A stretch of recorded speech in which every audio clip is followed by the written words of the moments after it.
Kopika, Koperasi Ikatan Alumni SMK Negeri 1 Metro. Jadi begini Pak, maksud datang saya ke sini, saya ingin bertanya-tanya soal Koperasi Kopika ini berjalannya seperti apa gitu Pak. Yang pertama mungkin tentang Kopika, Bapak bisa ungkapkan profil Kopika ini berdirinya atau tujuan pertama dibentuk untuk apa saja gitu Pak. Apakah bisa diungkapkan di sini Pak? Baik, terima kasih Mas Erik. Kopika itu Koperasi Ikatan Keluarga Alumni yang lahirnya itu dari organisasi Ikatan Keluarga Alumni. Jadi kalau yang biasanya Ikatan Keluarga Alumni itu sifatnya hanya silaturahmi saja, ini kita wujudkan lagi, kita kirimkan lagi kepada kegiatan yang benar-benar nyata, yaitu usaha dan amal sodako. Kalau yang usaha ini wadahnya, badan otonomnya dari IKA itu sendiri adalah Koperasi Ikatan Keluarga Alumni. Kemudian kalau yang amal sodako, kemudian zakat segala macam itu ke Laziska, Lembaga Amal Zakat Sodako Keluarga Alumni. Nah, seperti itu.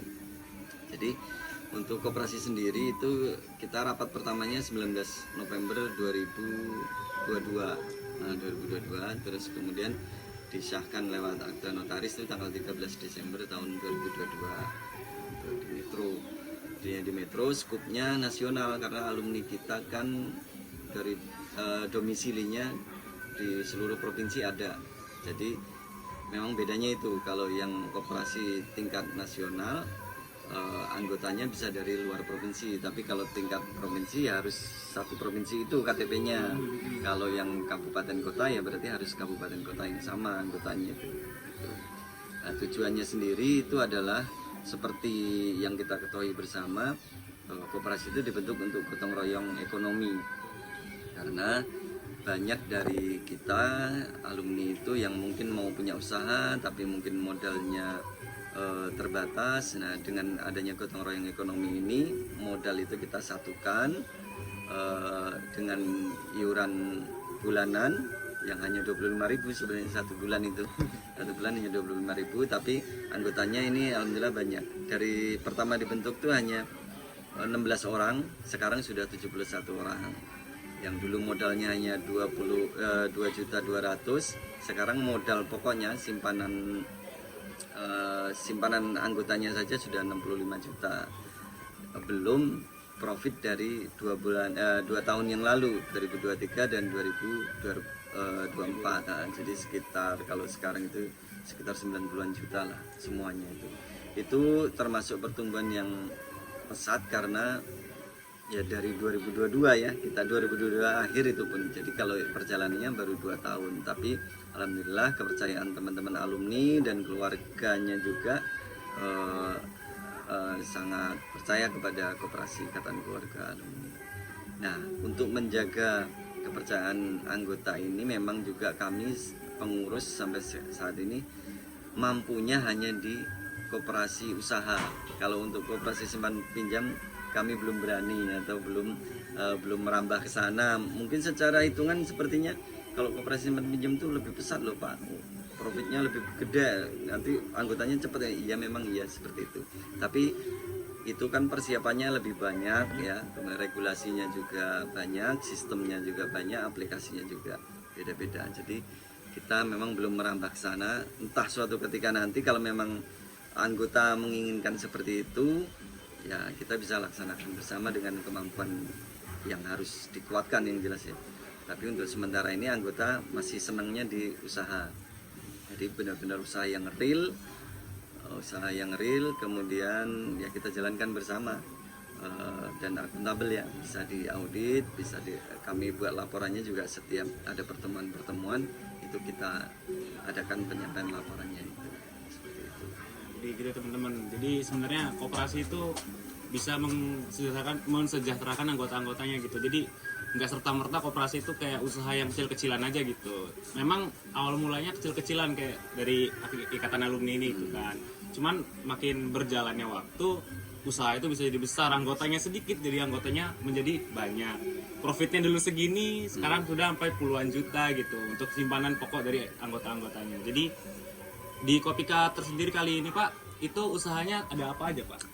Yang pertama sekali itu ada Ika Floris. Nah, Ika Floris, jadi Ika Floris itu papan bunga. Papan bunga kita stay-nya di Metro, dan itu ukurannya beda dengan yang lain. Kalau yang lain ukurannya kan kecil, kalau kami ukuran jumbo 175 kali 2,5 untuk satu papannya itu. Jadi memang beda. Kemudian Ika Floris itu yang pertama kali usaha. Terus kemudian ada snack Ika, ya biasa itu snack yang itu kemasan itu. Kemudian ada Ariska ini arisan keluarga alumni. Nah, dari arisan ini kita juga dapat profit dari admin untuk yang arisan keuangan, arisan uang ya. Kemudian profit juga dari arisan yang berupa barang. Nah, jadi berupa barang, karena teman-teman kita kadang-kadang mau memiliki satu barang itu kesusahan, tapi dengan arisan ini kita bisa gotong royong. Jadi setiap bulan siapa yang dapat apa seperti itu, sesuai keinginan peserta arisan. Kemudian yang keempat itu ada Unika Seluler dan ATM Mini. Jadi sementara ini baru 4. Kami sangat ingin sebenarnya mengembangkan usaha yang lebih besar.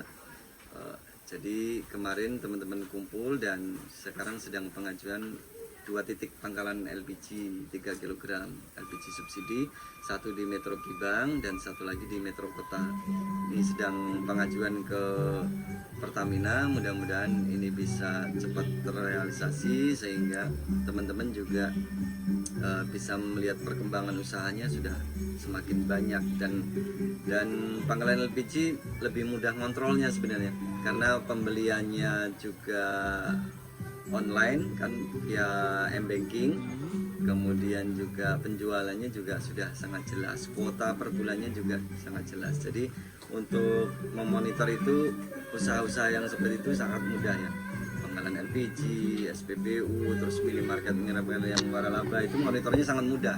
Nah, kita kalau bisa sebenarnya merambahnya ke sana, ke minimarket lah ya. Kalau kita bisa minimarket itu lebih mudah untuk kontrolnya. Nah, untuk Kopikas sekarang ini, nah pengurusnya ada berapa Pak? Pengurus itu standar kalau di koperasi itu 5 orang. Jadi ketuanya 1 saya sendiri, kemudian bendaharanya kami ada 2, 1 Mbak Martina yang di Selikur ya, itu yang koordinator Ika Floris, kemudian Mas Rio Dermawan itu alumni 2001 kalau nggak salah, apa 2002 gitu ya. Itu beliau di BMT yang di 24 itu. Kemudian sekretarisnya ada 2 juga, Mbak Siti Maisaro atau Mbak Mai, itu Siti Maimunah ya. Mbak Mai itu beliau sibuk di SD Muhammadiyah Metro. Bu Mai. Nah, terus yang itu sekretaris 2 ya, sekretaris satunya Mbak Riri, itu beliau Pol PP di Lampung Tengah. Pengawasnya sendiri ada 3. Pengawasnya ini 3, yang pertama Pak D Sukirno, kami manggilnya Pak D ya. Beliau inilah perintis pertama alumni, terutama yang dulu-dulu itu ya, yang dulu-dulu termasuk reuni akbar 2013 itu beliau salah satu penggagasnya. Kemudian ada Mas Imam Subeti. Mas Imam Subeti ini ketua Ikatan Keluarga Alumni kita yang sekarang. Beliau pensiunan dari Kepala BPJS Kesehatan Lampung Timur. Nah, kemudian yang ketiga pengawas kita adalah Mas Edi Yulianto. Beliau di kantor notaris ya, dinasnya di kantor notaris di Bandar Lampung. Jadi itu 8 orang, 5 sebagai pengurus, 3 sebagai pengawas, dan 71 anggota. Nah, kalau untuk anggotanya kan sudah 71 tuh Pak. Untuk pembagian SHU-nya tuh bagaimana Pak? Pembagian SHU itu proporsional. Jadi modal per anggota itu dibandingkan dengan totalan modal. Jadi nanti modal yang bersangkutan berapa persen dalam modal yang terkumpul itu? Berapa persen? Misalnya modal dia hanya 5% misalnya. Nanti itu akan dikalikan dengan SHU yang dibagikan. SHU yang dibagikan ini kan yang 50%. 50% dari total laba atau profit dalam 1 tahun. Misalnya laba 1 tahun 18 juta. Berarti yang kita bagi hanya 9 juta. 9 juta lagi dibagi untuk yang lainnya, untuk cadangan koperasi, untuk pendidikan pengurus ya, untuk dana sosial, untuk biaya pengurus dan untuk biaya pengawas. Itu yang 50%, yang 50% lagi kita bagi.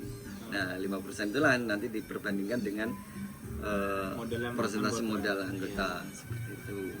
Nah, sama partisipasi anggota. Jadi kalau anggota itu transaksinya banyak di koperasi, ya dia lebih berpartisipasi, berarti kan, karena mendatangkan keuntungan. Di situ dia juga mendapatkan ini sendiri, SHU tersendiri lagi, ya, tambahan sendiri lagi. Nah, untuk koperasi yang sekarang udah lumayan gede itu Pak, pasti ada dong kayak kendala-kendala yang koperasi ini alami gitu Bapak, apalagi Bapak sebagai ketua dari Kopika ini kan pasti banyak tuh kendala-kendala yang dihadapin selama 3 tahun berjalan ini Pak. Jadi apa-apa aja tuh kendala yang mungkin Bapak paling susah gitu? Kalau untuk saat ini memang ada beberapa kendala, tapi itu hal yang wajar lah, kendala-kendalanya hal yang wajar. Yang pertama mungkin inisiatif atau ide-ide dari anggota yang memang kadang-kadang mereka kalau mau menyampaikan ide itu takutnya dikembalikan lagi ke mereka. Nah, itu yang akhirnya membuat mereka minim ide akhirnya. Kan misalnya Mas Erik misalnya yang usul, saya usul usaha ini Pak, ini. Ya udah Mas Erik yang ini jalanin ya. Nah, takutnya dibegitukan, padahal enggak. Kita tuh kan ide itu kan yang penting ide itu tampil atau disimak oleh yang lainnya, kemudian dibahas sumber dayanya apa aja yang dibutuhkan, terus pelaksanaan siapa, kan itu dibahas semua. Nah, sebenarnya seperti itu. Satu kendalanya itu. Yang kedua, untuk mengembangkan atau mendapatkan anggota baru itu memang butuh kepercayaan. Nah, kepercayaan ini tidak bisa serta-merta dari semua alumni percaya terus gabung ke koperasi, itu belum tentu ya. Mas Erik sendiri belum tentu kan langsung percaya gitu kan. Nah, itu. Jadi memang kepercayaan itu yang sesuatu yang kita butuhkan. Tapi ini insya Allah akan kita dapatkan dari bukti nyata usaha-usaha kita. Selain itu juga kemudahannya dari kendala-kendala itu kita masih punya peluang. Kenapa? Karena modal kan setiap bulan nambah.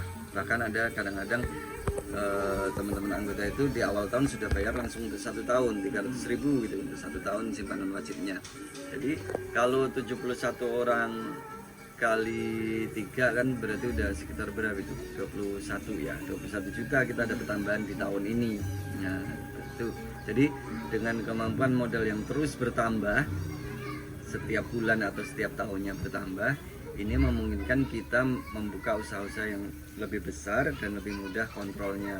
Seperti tadi itu kita sampaikan usaha-usaha yang sudah dengan sistem supply chain management. Nah, supply chain management itu kan semuanya udah terkontrol tuh.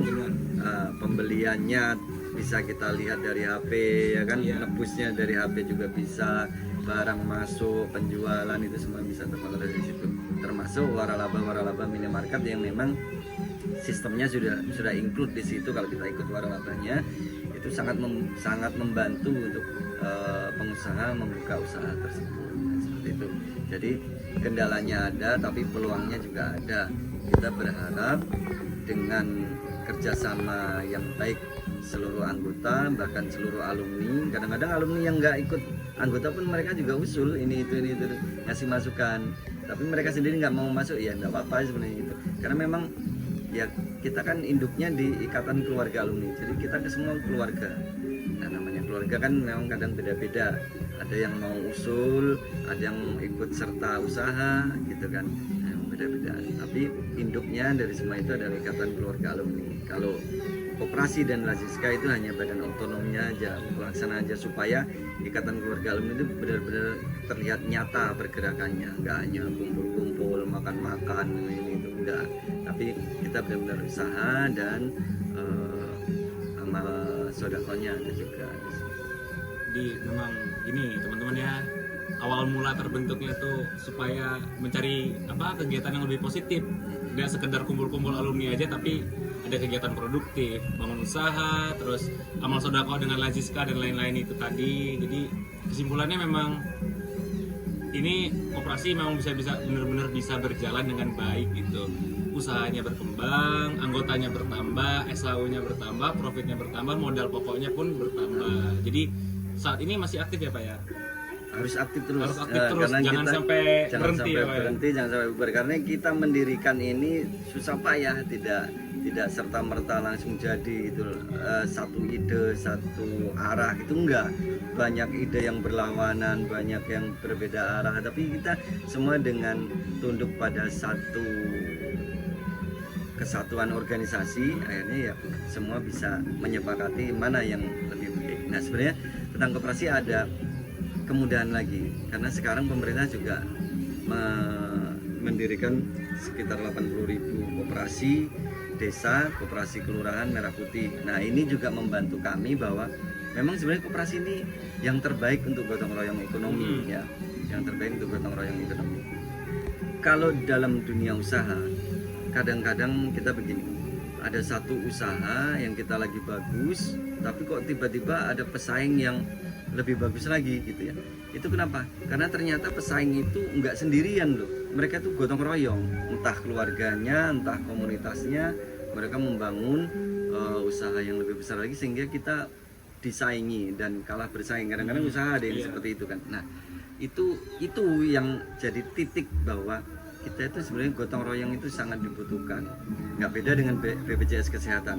BPJS Kesehatan kan ada yang bayar mandiri, ada yang bayar dipotong dari gaji, tapi ada juga yang dibayarin pemerintah. Sebenarnya dibayarin pemerintah itu ya subsidi silang dari yang lain-lain yang sudah bayar sendiri dan dipotong gaji itu. Nah, itulah sebenarnya gotong royong yang nyata itu sebenarnya BPJS Kesehatan itu. Ya, yang sudah dicontohkan oleh koperasi, oleh pemerintah. Makanya kalau ada masyarakat yang tidak ikut di BPJS Kesehatan, sebenarnya itu juga ini menyimpang dari koperasi ya. Tapi artinya kadang-kadang kita melihatkan tetangga kita nggak ikut BPJS Kesehatan, nggak ngurus apakah dia dapat gratis dari pemerintah atau enggak, itu sama sekali nggak ngurus mereka. Tapi begitu sakit kan kita kasihan juga melihatnya, harus biaya sendiri. Nah, kenapa? Karena gotong royongnya itu tidak difahami oleh yang bersangkutan, bahwa gotong royong itu memang sangat meringankan kita pada saat yang kita sangat butuhkan, terutama itu tentang kesehatan. Nah, ekonomi juga begitu. Kalau kita gotong royong kuat dalam satu wadah koperasi, insya Allah kita bisa mendirikan berbagai usaha bermacam-macam.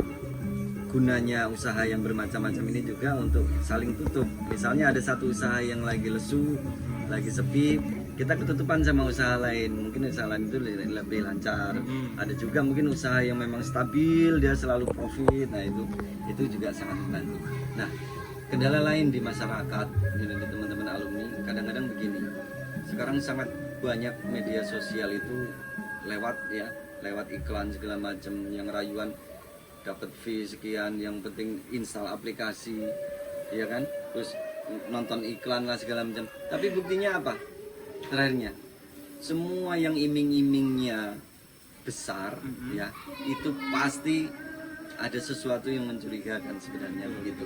Lebih baik kita usaha yang real, ya, usaha yang real. Ini usahanya seperti ini, penjualannya seperti ini, walaupun untungnya tidak sebesar yang banyak dijanjikan di media sosial itu, yang ibaratnya apalah ya, kita tahu sendirilah, semakin besar depositnya semakin besar itunya margin, bahkan kadang-kadang nggak masuk akal sampai 3% sampai 5% tiap bulan. Kan itu sebenarnya tidak masuk akal untuk seorang hanya naruh duit terus dapat segitu, itu sebenarnya nggak masuk akal. Akhirnya apa? Akhirnya nanti itu scam. Scam itu artinya hilang, ya kan, hilang. Siapa yang dituntut? Misalnya Mas Erik nyari orang 5 orang, akhirnya Mas Erik yang dituntut. Kan banyak kejadian seperti itu. Nah, seperti itu. Secara mungkin yang duluan itu dapat, tapi dia tanpa menyadari dia itu sudah makan yang di bawahnya. Nah ini benar-benar pendidikan yang memang harus disampaikan. Mungkin kalau bagi yang mendengarkan sedangkan dia itu mendengarkan ini sedangkan dia sudah terjun di situ, mungkin nggak enak didengar ya. Tapi benar kok, suatu ketika itu scam, antara yang menuntut dan dituntut itu pasti ada, ya. Dan padahal barangnya itu nggak ada, macam-macam lah itu sekarang itu kan. Ada yang nonton iklan dapat duit, ada yang pokoknya install aplikasi, padahal begitu diinstal aplikasinya nggak ada di handphone kita, ya kan? Itu apa nggak bahaya? Itu semua data lah ada di HP kita juga. Ada juga yang istilahnya sewa mobil, ya kan? Padahal kita nggak tahu mobilnya ada bener apa enggak sih. Yang dengan yang tadi itu ya, dengan janji-janji yang manis itu ya, macam-macam lah pokoknya wadahnya. Ada yang jual ini jual itu, tapi itu kalau sesuatu yang tidak masuk akal keuntungannya, kemudian kita mencari di bawah, mencari orang lagi kita bisa itu sudah wajib kita warning sebenarnya, sudah wajib kita hati-hati jangan sampai ke situ, karena lambat laun pasti scam ya. Semakin besar keuntungannya semakin cepat dia scam. Tapi ada juga yang desainnya dikecilkan itu ya, dikecilkan supaya lebih lama scamnya ya, bertahan hidupnya lama usahanya itu. Begitu suatu ketika scam hilang. Nah yang seperti itu kan akhirnya kita sudah ngumpulin duit susah, kita harus menanggung orang-orang yang di bawah kita, ya kan? Orang yang di bawah kita juga mungkin tidak semudah kita, ya kan? Mungkin mereka mengumpulkan uangnya juga tidak mudah. Nah, akhirnya menjelaskan seperti itu. Dan alhamdulillah saya sendiri sudah berprinsip seperti itu dari tahun 2000 lah, 99 2000 itu tidak pernah tergiur yang seperti itu, karena sudah tahu. Dan di YouTube banyak ada teman-teman bisa lihat Kopi Sakti, Timothy siapa itu, Timothy Ronald segala macam, itu sudah menjelaskan gamblang bahwa memang kita analisis itu harus tajam untuk sesuatu yang kita tawarkan. Lebih baik usaha real tapi marginnya sedikit daripada sepertinya kita gampang terus marginnya besar. Nah, itu justru kita yang harus lebih berhati-hati ya, siapapun itu yang mengajak kita lebih berhati-hati seperti itu. Itu juga untuk pendidikan ya, karena apa, kadang-kadang orang lebih tertarik itu daripada tertarik dengan gotong royong ekonomi yang sangat jelas seperti koperasi. Karena masyarakat pada dasarnya gampang termakan dengan untung yang besar gitu. Untung yang besar, maunya lebih instan. Iya, maunya yang instan-instan aja, padahal itu tidak ada jaminan ke sana, apalagi yang barangnya nggak ada ya. Iya. Hanya grafik, hanya gambar diagram. Padahal di era digital ini kan banyak tuh scam-scam gitu Pak. Ya, Selain banyak scam-scam kan, padahal dengan gotong royong dan koperasi ini digitalnya sangat membantu ya Pak. ya gitu. Untuk peran digitalisasi di era sekarang ini Pak, buat koperasi Copycat sendiri apa aja perannya Pak? Digitalisasi kita untuk laporan keuangannya itu kan kami buatnya dengan Google Workspace ya, Google Workspace. Jadi hanya sederhana, di HP juga kita bisa akses. Jadi semua teman-teman yang punya email bisa akses ke situ, ke laporan keuangan kita. Tapi tentunya yang anggota koperasi, nah, seperti itu. Jadi manfaatnya itu kita juga untuk dokumen-dokumen transfer atau segala macam itu kita simpannya di Google, itu di Google Drive ya kalau untuk dokumen. Kemudian kalau untuk laporan keuangan kita gunakan Google yang worksheet. Jadi memang dengan digital ini, dengan semua laporan itu lebih transparansi untuk para anggota juga kan Pak ya? Ya, terus penyampaiannya juga lebih mudah dan teman-teman bisa tinggal buka aja di HP, sudah bisa. Saya pun ngerjainnya di HP juga bisa gitu. Jadi sudah sangat mudah. Padahal dengan era digital sekarang tuh untuk koperasi, join koperasi itu lebih gampang, semua lebih transparan. Jadi jangan pilih yang scam-scam ya guys ya. Iya. Itu ya. Jangan tergiur iming-iming ya. Jadi yang nyata-nyata aja, marginnya kecil tapi konsisten. Konsisten ya, seperti itu. Ya, mungkin itu aja Pak ya. Ya. Pertanyaan hari ini. Kami berharap sih teman-teman alumni seperti Mas Erik yang muda-muda 2019 2020-an ke sini ya, itu berharap bisa ikut gabung, yang pertama ke koperasi ataupun kalau enggak ke keluarga alumni, karena kalau di keluarga alumni itu kan silaturahmi kita lebih kuat. Mana tahu nanti Mas Erik nikah yang datang lebih banyak kan. Kan gitu. Karena keluarga alumni banyak gitu. Kemarin Desember kita ke Cilegon itu satu bis. Jadi Pak De Sukirna itu mantu, nah kami semua satu bis itu naik bis ke sana sekitar 60 orang. 60 orang di sana. Jadi itu sangat Saya itulah kita untuk datangnya itu yang didatengin juga suatu penghargaan yang tinggi kan. Nah, begitu juga teman-teman alumni, kalau bisa silaturahmi ini ya manfaatnya banyak, nggak cuma itu gitu ya, jelas itu aja. Seperti yang diajarkan agama, silaturahmi itu pasti bermanfaat. Itu aja. Jadi sekian ya guys ya video dari saya. Terima kasih untuk Pak Sama-sama. Yuyun atas waktunya. Saya akhiri ya. Wassalamualaikum warahmatullahi wabarakatuh. Waalaikumsalam.